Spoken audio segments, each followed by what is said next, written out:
je voudrais ensemble, moi y compris, nous interpeller sur notre manière d'assumer la tâche du bon pasteur. Le bon pasteur aujourd'hui, ce n'est pas que Jésus.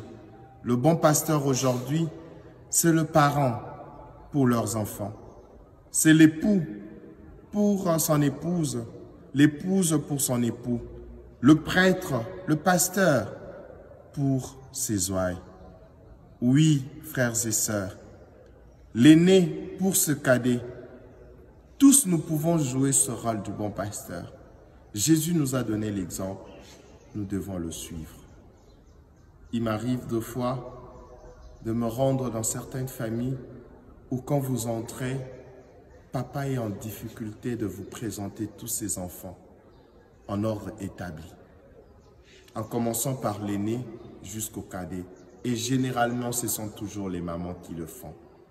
Nous avons des papas qui ne connaissent même plus les dates de naissance de leurs enfants et qui, deux fois, s'embrouillent sur leur nom et ils ignorent même leur niveau de classe, même à l'université, parce qu'ils pensent qu'être bon pasteur, c'est donner de l'argent aux enfants, c'est le nourrir, c'est leur donner de voyages en Europe, c'est leur acheter des voitures. Non.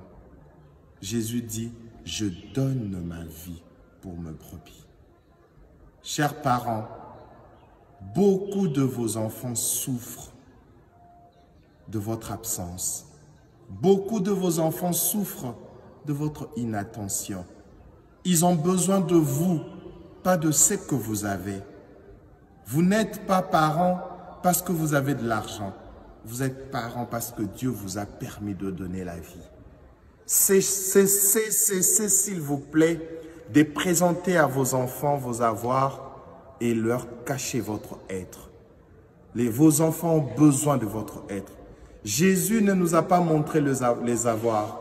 Jésus se donnait à nous. En os, en chair, il a donné son sang comme boisson, sa chair comme nourriture. Et je crois que c'est l'exemple que tout parent doit suivre. Vous avez aujourd'hui des familles d'apparence heureuse où ils ont tout. Il y a tout, l'argent, le pouvoir. Mais quand vous rencontrez les membres de cette famille, il y a une tristesse au fond du cœur parce que l'amour n'existe pas. Parce que les enfants n'ont personne à qui parler, personne avec qui aborder les problèmes qui les tourmentent. Et l'Église a pris maintenant la place de certains parents. Nous sommes prêtres. Qu'est-ce que nous n'écoutons pas? Parce que beaucoup des parents sont absents. Et je veux parler aussi aux conjoints, époux, épouses.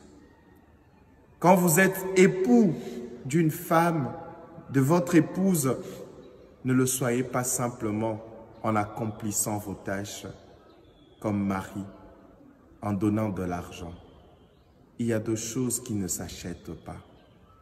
Cher mari, chère femme, soyez le bon berger de votre mari, de votre femme. Et nous prêtres, nous qui chaque jour prêchons la parole des dieux, nous ne sommes pas de loups pour nos fidèles.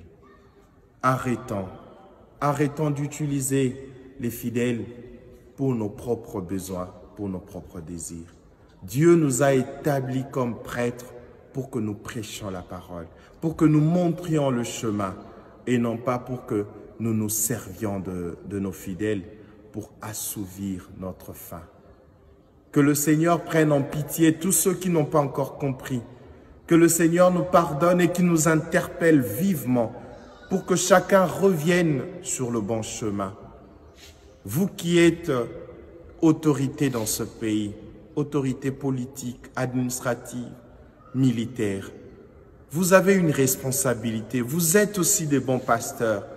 Sachez que chaque vie du Congolais qui se dilapide comme ça, Dieu vous en demandera compte. Vous êtes bons pasteurs pour que les gens cessent de mourir inutilement. Vous êtes là comme bons pasteurs pour que vous évitiez à ceux qui sont faibles d'être piétinés, écrasés. Vous êtes là pour garantir la vie à tout le monde.